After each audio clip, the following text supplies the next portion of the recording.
CM Dhami की अध्यक्षता में आज कैबिनेट बैठक में रखे जाएंगे 1 दर्जन से ज्यादा प्रस्ताव। कर्मचारियों के डीए बढ़ोतरी पर भी हो सकती है चर्चा।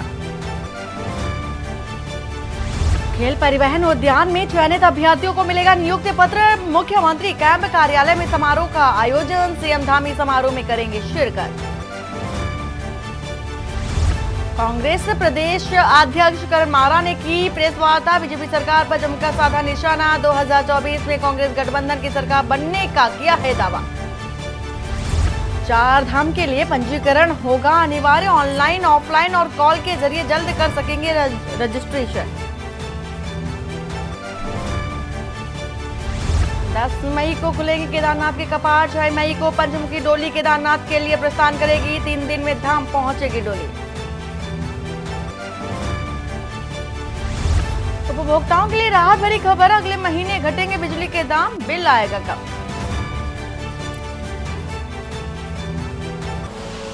आप देख रहे हैं के न्यूज, खबरों का सारथी। नमस्कार, मैं हूं वंदना मांडी और आप देख रहे हैं के न्यूज इंडिया। बुलेटिन की शुरुआत बड़ी खबर से करते हैं और बड़ी खबर आ रही है देहरादून से, जहां पर नियुक्ति पत्र वितरण समारोह का आयोजन है और मुख्यमंत्री कैंप कार्यालय में समारोह का आयोजन किया जाना है। तो बड़ी खबर आपको इस वक्त देहरादून से बता रहे हैं। सीएम धामी समारोह में बतौर मुख्य अतिथि के तौर पर शिरकत करेंगे। खेल परिवहन उद्यान में चयनित अभ्यर्थियों को भी नियुक्ति पत्र दिया जाएगा। तो देहरादून से आपको इस वक्त की ये खबर बता रहे हैं। नियुक्ति पत्र वितरण समारोह कार्यक्रम का आयोजन होना है और जिसमें मुख्य अतिथि के तौर पर सीएम पुष्कर सिंह धामी शिरकत करते नजर आएंगे और सीएम धामी बतौर मुख्य अतिथि शामिल होंगे। तो खेल परिवहन उद्यान के अभ्यर्थियों को नियुक्ति पत्र वितरित किया जाएगा। देहरादून से इस वक्त की आपको ये खबर बता रहे हैं।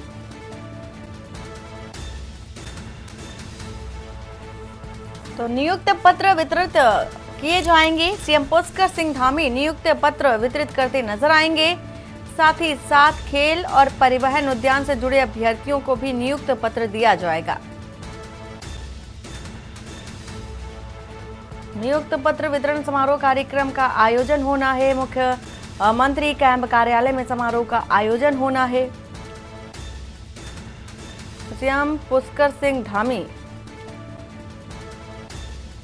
कार्यक्रम में शिरकत करते नजर आएंगे।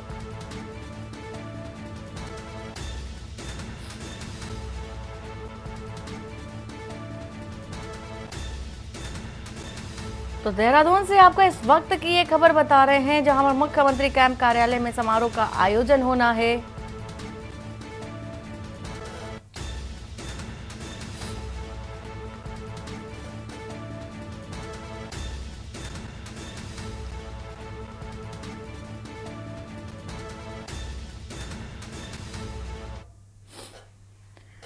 देहरादून से खबर आपको बताने जा रहे हैं, जहां पर धामी कैबिनेट की बैठक है आज और सीएम धामी की अध्यक्षता में ये बैठक की जानी है। बैठक के लिए कई अहम फैसले भी लिए जाएंगे। तो बैठक में दर्जन से ज्यादा बताया जा रहा है, 1 दर्जन से अधिक भी प्रस्ताव रखे जाएंगे और कर्मचारियों के डीए बढ़ोतरी पर भी चर्चा जो है वो हो सकती है। सर्विस एक्ट पॉलिसी, 4 धाम यात्रा की तैयारी को लेकर के भी चर्चा की जा सकती है। अब से कुछ ही देर बाद यानी कि 11:30 बजे सचिवालय में बैठक शुरू हो जाएगी। तो कैबिनेट बैठक होनी है। कर्मचारियों के डीए बढ़ोतरी पर भी चर्चा की जाएगी। साथ ही साथ देखा यह भी जाएगा कि सर्विस सेक्टर, 4 धाम यात्रा से जुड़ी जो भी जरूरी पॉइंट्स है उस पर भी मंथन किया जाएगा और सुबह 11:30 बजे तकरीबन थोड़ी ही देर बाद सचिवालय में बैठक की जाएगी। तमाम जो दिग्गज अधिकारी हैं और जिम्मेदार जो मंत्री हैं वो भी बैठक में शिरकत करते नजर आएंगे। दिशा निर्देश सीएम पुष्कर सिंह धामी की ओर से दिए जाएंगे और पूरी तरह से एक्टिव मोड में भी अधिकारियों को रहने के भी निर्देश दिए जाएंगे। इस बैठक के दौरान देखा जाएगा, क्योंकि 4 धाम यात्रा की शुरुआत होनी है और शुरू होने से पहले ये बैठक बेहद अहम मानी जा रही है। तो बैठक में रखे जाएंगे 1 दर्जन से ज्यादा के प्रस्ताव और इस प्रस्ताव में लोकसभा चुनाव को लेकर के भी चर्चा की जा सकती है, क्योंकि चुनाव का भी समय बेहद कम बचा है। ऐसे में किसी भी तरह की कोई भी चूक ना रह जाए और हर कदम को फूंक फूंक करके बीजेपी वैसे में भी रख रही है। लेकिन इस दौरान देखा जा रहा है कि जो पुष्कर सिंह धामी हैं उत्तराखंड के मुख्यमंत्री अब वेतन बढ़ोतरी को लेकर के भी इस बैठक में चर्चा की जा सकती है, ऐसा माना जा रहा है। फिलहाल 11:30 बजे बैठक होनी है, सचिवालय में बैठक की जानी है और धामी कैबिनेट की ये अहम बैठक होनी है। देहरादून से इस वक्त की आपको ये खबर बता रहे हैं और धामी की अध्यक्षता में ही ये बैठक होगी। तमाम दिग्गज जो कार्यकर्ता हैं, बीजेपी के मंत्री हैं, वो शिरकत करते नजर आएंगे। बैठक में कई अहम फैसले भी लिए जा सकते हैं। बैठक में 1 दर्जन से अधिक प्रस्ताव भी रखे जा सकते हैं। तो बड़ी खबर इस वक्त की देहरादून से आपको बता रहे हैं, बैठक में 1 दर्जन से ज्यादा के प्रस्ताव रखे जा सकते हैं, चर्चा की जा सकती है और इन प्रस्तावों में कर्मचारियों के डीए बढ़ोतरी पर भी चर्चा की जा सकती है।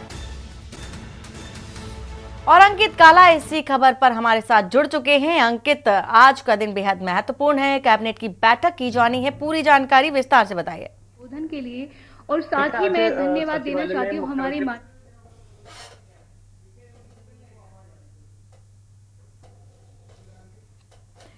अंकित, आप अपनी बात पूरी कीजिए। वरना आपको आवाज आ रही है?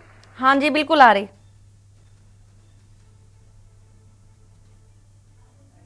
सचिवालय में ये बैठक रखी गई है और मुख्यमंत्री पुष्कर सिंह धामी की अध्यक्षता में जो बैठक होनी है इसमें कई महत्वपूर्ण प्रस्ताव पर चर्चा की जाएगी। मतलब 1 दर्जन से ज्यादा जो प्रस्ताव है संभवतः ये कैबिनेट के समक्ष रखे जा सकते हैं। अभी आपने देखा कि हाल ही में केंद्र सरकार की तरफ से जो कर्मचारियों के डीए में बढ़ोतरी की गई है, तो ऐसे में राज्य के जो कर्मचारी हैं वो भी सरकार से मांग कर रहे हैं कि उनका भी डीए जो है वो बढ़ाया जाए। तो संभवतः धामी सरकार आज कर्मचारियों के डीए बढ़ोतरी को लेकर के प्रस्ताव को हरी झंडी दे सकती है। माना जा रहा है कि 4% कम से कम जो है डीए की बढ़ोतरी की जाएगी। और चूंकि लोकसभा के इलेक्शन से पहले धामी मंत्रिमंडल की बैठक हो रही है बनना, तो ऐसे में माना जा रहा है कि जो लोक लुभावन फैसले हैं ये इस बैठक में जो है वो देखने को मिल सकते हैं। इसके अलावा सरकार चाहती है कि जो विभिन्न विभागों में जो रिक्त पड़े हुए पद हैं उनको भरा जाए। इसके साथ ही सर्विस सेक्टर की पॉलिसी है उसमें संशोधन किया जाए। राज्य में अधिक से अधिक निवेश आए तो इसको लेकर के भी कुछ एक पॉलिसी में जो है वो संशोधन हो सकता है। इसके अलावा तमाम विभागों की जो नियमावली है इसमें संशोधन की उम्मीद है।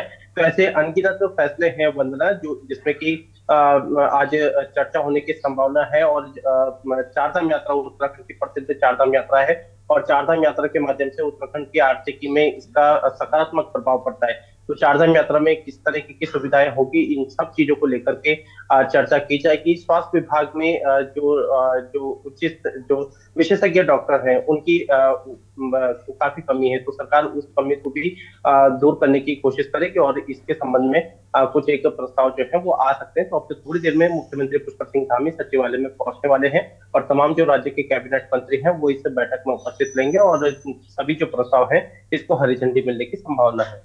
बिल्कुल अंकित, और ये भी देखा जा रहा है क्योंकि चारधाम यात्रा की शुरुआत होने जा रही है और ये बेहद अहम हो जाता है उत्तराखंड के लिहाज से, क्योंकि हर बार ही देखा जाता है कि चारधाम यात्रा में लाखों की संख्या में श्रद्धालु पहुंचते हैं और दर्शन करने के लिए। तो ऐसे में रूट डाइवर्जन एक सबसे बड़ा विषय भी बन जाता है। हो सकता है कि इस बैठक में रूट डाइवर्जन को लेकर के भी चर्चा की जाए। देखिए वंदना, उत्तराखंड की जो चारधाम यात्रा है देश विदेश में प्रसिद्ध है और उत्तराखंड की आर्थिकी में चारधाम यात्रा का महत्वपूर्ण योगदान है। तो संभवतः चारधाम यात्रा से जुड़े हुए कुछ प्रस्ताव जो हैं वो इस कैबिनेट के समक्ष आ सकते हैं। और सरकार जिस तरीके से इस चारधाम यात्रा में श्रद्धालुओं का हुजूम देखने को मिल रहा है, अगर पिछले वर्ष की बात करें तो 55 से 57 लाख के करीबन जो है वो श्रद्धालु आए हैं। ऐसे में माना जा रहा है कि आने वाले समय में ये संख्या और अधिक बढ़ेगी और कहीं ना कहीं हमें 1 करोड़ का भी आंकड़ा आने वाले वर्षों में देखने को मिलेगा। तो अब जब इतनी बड़ी संख्या में लोग आएंगे तो कैसे उनका प्रबंधन होना है, किस तरीके से वहां पर व्यवस्थाएं चाक चौबंद की जाए, क्या और अधिक सुविधाएं जो है वहां पे दे सकते हैं, क्योंकि इतनी बड़ी अगर संख्या में श्रद्धालु वहां पहुंचेंगे तो उनके लिए जो पार्किंग की व्यवस्था है, खान पान की व्यवस्था है, तमाम अन्य सुविधाएं हैं जिसको लेकर के जो पहले से तैयारी पूरी होनी है। हालांकि मुख्यमंत्री ने अभी कुछ दिनों पूर्व ही चारधाम यात्रा की समीक्षा बैठक ली थी और इस संबंध में उन्होंने अधिकारियों को दिशा निर्देश दिए थे, लेकिन ऐसा माना जा रहा है कि कुछ एक प्रस्ताव जो है वो चारधाम यात्रा से जुड़े हुए भी इसे कैबिनेट के समक्ष में आएंगे। तो अब आज जो मुख्यमंत्री की अध्यक्षता में बैठक होगी और उसके बाद फिर ब्रीफिंग की जाएगी, उसमें देखना होगा कि क्या कुछ प्रस्ताव आए हैं। लेकिन फिलहाल हमारे पास जो जानकारी है कि 12 से ज्यादा जो प्रस्ताव है वो इस कैबिनेट के समक्ष रखे जा सकते हैं। बिल्कुल अंकित, और ये भी देखा जा रहा है, क्योंकि चारधाम यात्रा तो बेहद अहम है ही, लेकिन 1 दर्जन से ज्यादा के प्रस्ताव पर भी चर्चा मानी जा रही है कि इस बैठक के दौरान की जा सकती है। लेकिन आगे लोकसभा का चुनाव है, लोकसभा चुनाव को लेकर के भी बोला जा रहा है कि इस बैठक में चर्चा की जा सकती है, क्योंकि जो जनसभा है लगातार देखा जा रहा है, संबोधन चल रहा है, चाहे वो सीएम पुष्कर सिंह धामी का हो या केंद्र सरकार की ओर से हो, हर तरह से जनता को साधने की भी कोशिश की जा रही है और हो सकता है कि इस बैठक में लोकसभा चुनाव को लेकर के भी चर्चा की जाए। देखिए, वरना उत्तराखंड में जो लोकसभा के इलेक्शन होने हैं, ऐसे में माना जा रहा है कि सरकार इस कैबिनेट के समक्ष से कुछ एक ऐसे लोक लुभावन फैसले ले सकती है। मसलन उसमें एक डीए की बढ़ोतरी का फैसला है। अगर सरकार ऐसा करती है तो उत्तराखंड की एक बड़ी आबादी है जिसको कि सरकार सीधे तौर पर लाभान्वित करती है। और अगर सरकार का ये फैसला कर्मचारी को पसंद आता है तो एक कर्मचारी के पीछे आप उनके अगर औसतन 4 से 5 सदस्य भी माने तो इन सभी के वोट जो है वो सरकार को मिलने की संभावना है। तो इस तरीके के कुछ एक फैसले हैं। इसके अलावा रोजगार एक बड़ी समस्या जो है वो बेरोजगारी के रूप में देखने को मिल रही है और विपक्ष की ओर से लगातार सवाल खड़े किए जा रहे हैं। तो सरकार चाहती है कि इलेक्शन से पहले जो तमाम जो बेरोजगार हैं उनको चाहे स्वरोजगार से जोड़ा जाए, चाहे फिर वो सरकारी जो रिक्त पड़े हुए पद हैं उनमें भर्तियां करा करके जोड़ा जाए। तो सरकार इससे जुड़े हुए भी प्रस्ताव पर निर्णय ले सकती है। तो ऐसा माना जा रहा है कि लोकसभा चुनाव से पहले सरकार कुछ एक बड़े फैसले लेकर के कहीं ना कहीं जो लोक बिल्कुल जो कर्मचारी उनको भी साधने की कोशिश की जा सकती है। इस जो वेतन बढ़ोतरी है, डीए बढ़ोतरी है और इसके साथ ही साथ जो बेरोजगार है उनको रोजगार देने के साथ ही जो युवा है, युवा वोटर्स है, उनको भी साधने की कोशिश अब देखी जा रही है उत्तराखंड में। और पुष्कर सिंह धामी जो कि कैबिनेट बैठक करने जा रहे हैं, कुछ ही देर बाद बैठक की शुरुआत भी हो जाएगी। पूरी जानकारी देने के लिए अंकित आपका शुक्रिया। इस वक्त आपको ये खबर बता रहे हैं देहरादून से बैठक में रखे जाएंगे 1 दर्जन से ज्यादा के प्रस्ताव और इन प्रस्तावों पर चर्चा हो सकती है। और अभी हमारे संवाददाता चूंकि बता रहे थे कि लोकसभा का चुनाव भी नजदीक है और ऐसे में सभी रोजगार जो बेरोजगार है उनको साधने की कोशिश भी सीएम पुष्कर सिंह धामी की ओर से की जा रही है। तो अब खबर आ रही है लक्सर से आपको एक खबर बता दें जहां पर कांग्रेस प्रदेश अध्यक्ष करण महारानी लक्सर में निजी कार्यक्रम में शिरकत करने के बाद पत्रकारों से सीधा तौर पर रूबरू होते नजर आए और उन्होंने कहा है कि धर्मवाद, क्षेत्रवाद और हिंदू मुस्लिम के नाम पर राजनीति करने वाली भाजपा का चेहरा बेनकाब हो चुका है और इस बार लोकसभा चुनाव में देश का आम जो जनमानस है वो जाग चुका है। उन्होंने ये भी कहा कि जितना कर्ज 70 सालों में तमाम सरकारें ले चुकी हैं या सरकारों ने लिया है उससे ज्यादा 10 साल में भाजपा सरकार ने कर्ज ले लिया है। सरकारी संस्थानों गिरवी रख दिया गया है और लेकिन अब भाजपा का फरेब और छल कपट चलने वाला नहीं है। करण मारा की ओर से ऐसा कहा गया है। उन्होंने ये भी कहा कि 2024 में लोकसभा जो कि कांग्रेस गठबंधन की सरकार बनेगी और देश खुशहाली और तरक्की की ओर आगे बढ़ेगा। कब तक आप जाति धर्म के नाम पर जीतेंगे? बड़ी मुश्किल से भारत के नीति निर्धारकों ने बड़ी मुश्किल से ये जो आपसी झगड़े थे उनको खत्म किया। लेकिन एक ऐसी सरकार आई जो नाथुराम गॉडसे की जय कहती है जिसने महात्मा गांधी को मारा। तो हम कैसे उम्मीद कर सकते हैं सर? वीआईपी का नाम छिपाने के लिए सबूत तोड़ दिए जिस सरकार ने, जिस प्रशासन ने, उनसे हम क्या उम्मीद कर सकते हैं? हमारी बेटियां असुरक्षित हैं। किसान आंदोलन करते 750 किसान मर जाता, सरकार को फर्क नहीं पड़ता। एक किसान की बेटी मिट्टी में कुश्ती सीखती है, भारत के लिए गोल्ड मेडल लेके आती है, उसको अपनी कुश्ती छोड़नी पड़ती है। और बीजेपी के प्रधानमंत्री को अपना सांसद प्यारा होता है, वो बेटी प्यारी नहीं होती, उसकी कुश्ती प्यारी नहीं होती। मणिपुर में सैकड़ों महिलाओं को निर्वस्त्र करके घुमाया गया, मारा गया। हमारा प्रधानमंत्री वहाँ नहीं जाता, जबकि हम सब उसके परिवार हैं। ये भारत का एक एक अंग, एक एक राज्य उसका परिवार। और उत्तराखंड की खबरों में आगे बढ़ेंगे उससे पहले बात कर लेते हैं यूपी के गोरखपुर से खबर आ रही है। तेज रफ्तार कार ने 3 युवकों को कुचला है। इस वक्त की आपको गोरखपुर से खबर बता रहे हैं जहां पर 2 की मौत हो चुकी है और एक की हालत बेहद गंभीर बताई जा रही है। इस वक्त ये खबर गोरखपुर से कार ड्राइवर की तलाश फिलहाल जारी है। इसके साथ ही साथ आपको ये बता रहे हैं कि गोरखनाथ थाना क्षेत्र के रामनगर की ये घटना है और सड़क हादसे का शिकार हुए हैं 3 युवक। तेज रफ्तार कार ने 3 युवकों को कुचल दिया है। 2 की मौत बताई जा रही है और एक की हालत बेहद गंभीर बताई जा रही है। तो गोरखपुर से आपको इस वक्त की ये बड़ी खबर। कार ड्राइवर की तलाश फिलहाल जारी है और कार ड्राइवर जो है वो मौके से फरार हो चुका है। तलाश पुलिस कर रही है। गोरखनाथ थाना क्षेत्र का ये मामला बताया जा रहा है।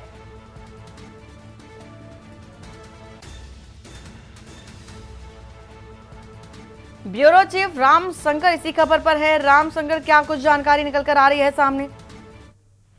जी बिल्कुल, देखिए ये बीती रात 10 बजे की बात की घटना है, जहां 3 लड़के आपस में बात करते हुए रोड से आगे बढ़ रहे थे और एक साइड में बस खड़ी थी। तभी अचानक से एक बहुत ही तेज रफ्तार कार आती है और तीनों लड़कों को जो है कुचल देती है, जहां जो मौके पे ही 2 बच्चों की मौत हो जाती है, जबकि एक बच्चा अभी भी मौत और जिंदगी से जूझ रहा है, जिसका इलाज हॉस्पिटल में चल रहा है। हालांकि सूचना के बाद मौके पर थाना प्रभारी और सीओ तत्काल पहुंचते हैं और जांच लग जाते हैं और गंभीर धाराओं में मुकदमा भी दर्ज कर लिया गया है। लेकिन अभी तक जो चालक है, जो गाड़ी है, वो अभी पकड़ी नहीं गई है, पुलिस की गिरफ्त से दूर है। पुलिस जो है सीसीटीवी के सहारे जो है गाड़ी की तलाश में लगा हुआ है। जी रामशंकर, जो मारे गए लोग हैं उनका कुछ पता चल सका है? वो कहाँ के युवक थे? जी बिल्कुल, निश्चित तौर से वो गोरखपुर के रामनगर के ही रहने वाले हैं। गोरखपुर गोरखनाथ थाना क्षेत्र के ही रहने वाले हैं, आसपास के हैं।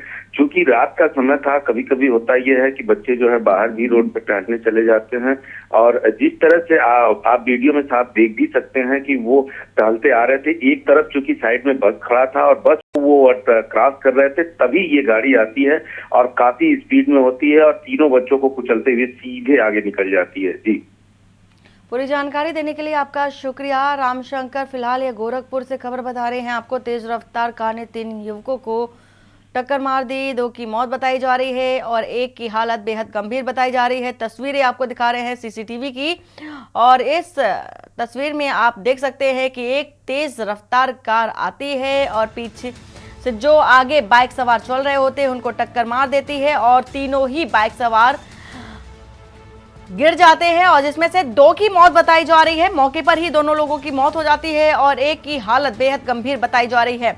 फिलहाल जो कार चालक है उसकी तलाश की जा रही है और पूरी जो तफ्तीश है वो पुलिस कर रही है। खबर आपको बता रहे हैं गोरखपुर से गोरखनाथ थाना क्षेत्र के रामनगर की ये घटना है। तस्वीरें भी बेहद विचलित कर देने वाली हैं।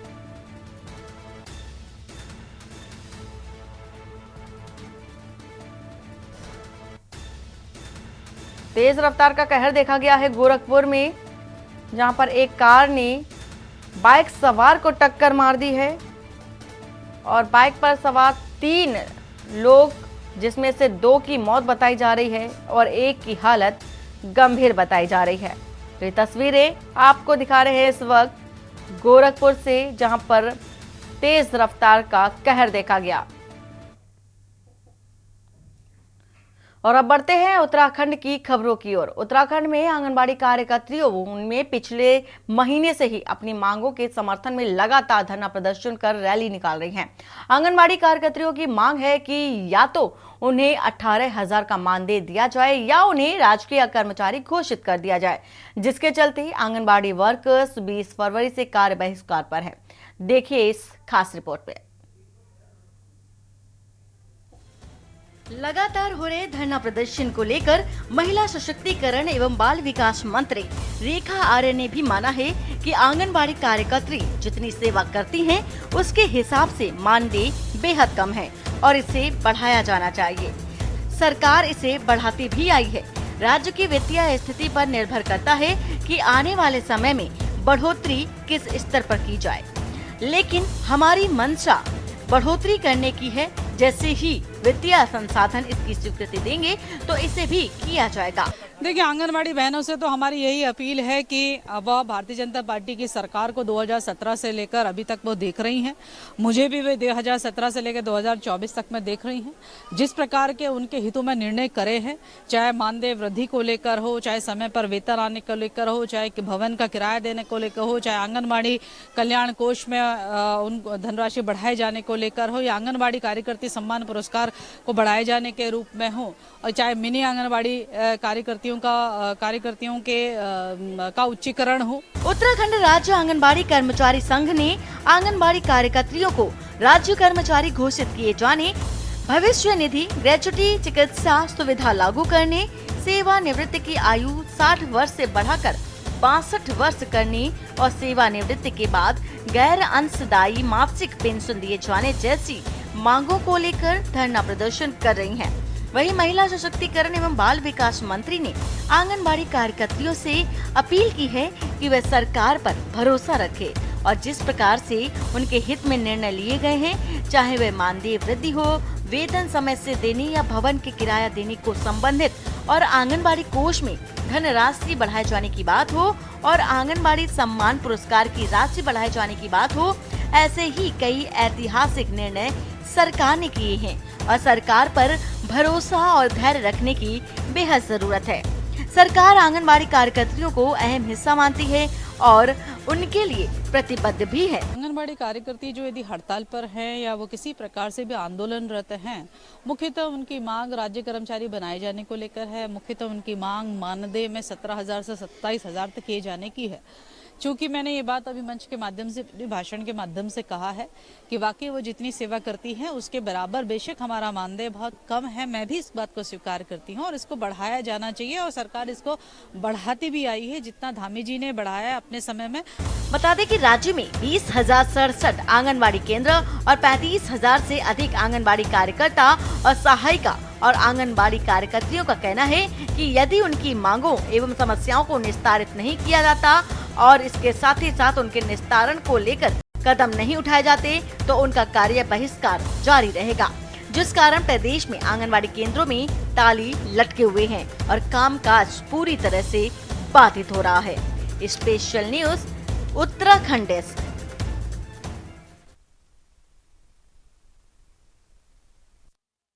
तमाम राजनीतिक दल तैयारियों में लग गए हैं। हालांकि चुनावी तैयारियों में भाजपा अपने विरोधी दलों से आगे निकल गई है और वहीं विपक्षी दलों के लिए चुनावी राह काफी कठिन साबित होती जा रही है। इसके तहत इंडिया गठबंधन ने यूकेडी से दूरी बना ली है और जिसके बाद यूकेडी ने अगले लोकसभा चुनाव लड़ते हुए प्रदेश की 5 लोकसभा सीटों पर प्रत्याशी उतारने का भी ऐलान कर दिया है। जल्द ही पार्टी जो प्रत्याशियों की घोषणा भी करने जा रही है। और वहीं मुख्य विपक्षी दल कांग्रेस की बात करें तो चुनाव से पहले कांग्रेस को राज्य में बड़ा झटका भी लगा है।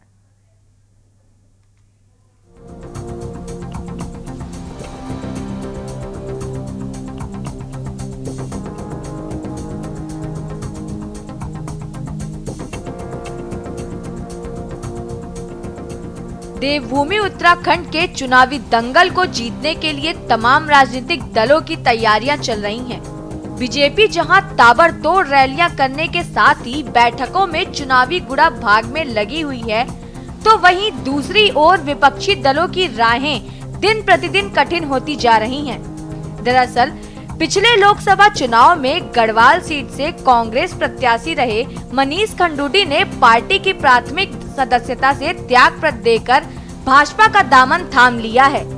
मनीष खंडूडी उत्तराखंड के पूर्व मुख्यमंत्री भुवन चंद्र खंडूडी के बेटे हैं और कांग्रेस की तरफ से पौड़ी लोकसभा सीट से प्रबल दावेदार भी थे।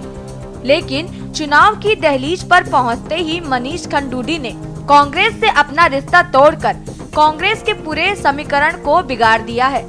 मनीष खंडूडी की जगह पार्टी अब किसे प्रत्याशी घोषित करेगी, इस पर अभी मंथन चल रहा है। केवल मनीष खंडूडी जी नहीं, देश भर में कांग्रेस के कई दिग्गज नेता, बड़े बड़े नेता कांग्रेस पार्टी छोड़ रहे हैं और उनको लगता है कि कांग्रेस में रह कर के उनका भविष्य सुरक्षित नहीं है। और दूसरा है कि वो जनता की सेवा जो करना चाहते हैं वो कांग्रेस के माध्यम से रह करके वो नहीं कर सकते हैं। आपको बता दें कि कन्याकुमारी से कश्मीर तक कांग्रेस नेता राहुल गांधी की भारत जोड़ो यात्रा में बतौर भारत यात्री शामिल रहे मनीष खंडूडी की कांग्रेस पथ वाली यात्रा 5 साल में ही थम गई। वहीं मनीष खंडूडी ने कांग्रेस से अपना रिश्ता तोड़कर कांग्रेस के पूरे समीकरण को बिगाड़ दिया है। वहीं खबर आ रही है कि लोकसभा चुनाव के लिए कांग्रेस प्रत्याशियों के पैनल में विधायकों के नाम भी शामिल कर सकती है। प्रदेश के बड़े नेताओं के तैयार न होने की स्थिति में विधायकों को मैदान में उतारा जा सकता है। बताया जा रहा है कि कांग्रेस अल्मोड़ा पिथौरागढ़ लोकसभा सीट से यशपाल आर्य, टिहरी से प्रीतम सिंह और विक्रम सिंह नेगी, नैनीताल उधम सिंह नगर से भुवन कपाड़ी और पौड़ी सीट से राजेंद्र भंडारी के नाम को भी पैनल में शामिल कर सकती है। वहीं दूसरी तरफ इंडिया गठबंधन ने यूकेडी से दूरी बना ली है, जिसके बाद यूकेडी ने अकेले लोकसभा चुनाव लड़ते हुए प्रदेश की 5 लोकसभा सीटों पर प्रत्याशी उतारने का ऐलान किया है। ऐसे समय में जबकि पूरे गढ़वाल लोकसभा क्षेत्र के कार्यकर्ता और हम सब लोग मनीष खनूरी जी को बड़ी उम्मीद की नज़रों के साथ देख रहे थे, उनका अचानक इस तरह पार्टी को अलविदा कहना मैं समझता हूं कि कहीं भी न्यायोचित नहीं है। जब पार्टी ठीक स्थिति में थी, पार्टी ने उन्हें सिर आंखों पर बिठाया। 2019 का वो मंजर मुझे याद है, उन्हें भी याद होगा कि जब राहुल जी ने मुझे बुलाकर ये कहा था कि उदयाल जी हम आपका ध्यान रखेंगे, लेकिन अभी खनूरी जी को, मनीष खनूरी जी को हम टिकट देना चाहते हैं। अरे निश्चित तौर पे है, ये तो होगा ही होगा। जब मेरे दल में, मेरे घर में कलेश रहेगा, कलह रहेगा, तो मैं कहाँ से दावेदारी ठोकूंगा। अब हरिद्वार सीट हॉट सीट है, अभी वहाँ तक न किसी ने भी, न भारतीय जनता पार्टी ने, न उन्होंने, 2 गढ़वाल और हरिद्वार 2 सीटें ऐसी हैं जहाँ पे किसी ने भी अपने प्रत्याशी को घोषित नहीं किया है। किस हिसाब से हमको पीछे मान रहे हैं? बूथ कमेटियां हमारी तैयार हैं, जिन्हें चुनाव लड़ाना है कार्यकर्ता हमारा बूथ में तैयार है। ब्लॉक कांग्रेस कमेटी का गठन हो गया। मंडलम कांग्रेस में हमारे मंडलम जो हमारे 1070 मंडल हैं उनकी हमारी तैयारी कर दी।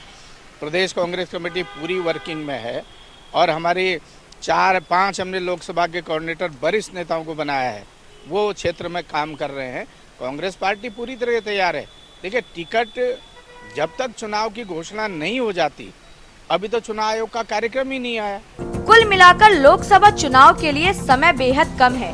यही वजह है कि तमाम राजनीतिक दल चुनावी दंगल को जीतने की तैयारियों में लगे हुए हैं। हालांकि इन तैयारियों के बीच विपक्षी दलों की राहें लगातार कठिन होती जा रही है।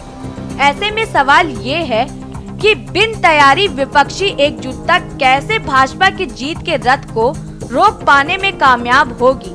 Uttarakhand desk report.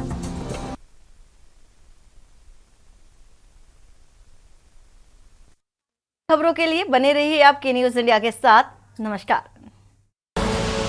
आप देख रहे हैं के न्यूज, खबरों का सारथी।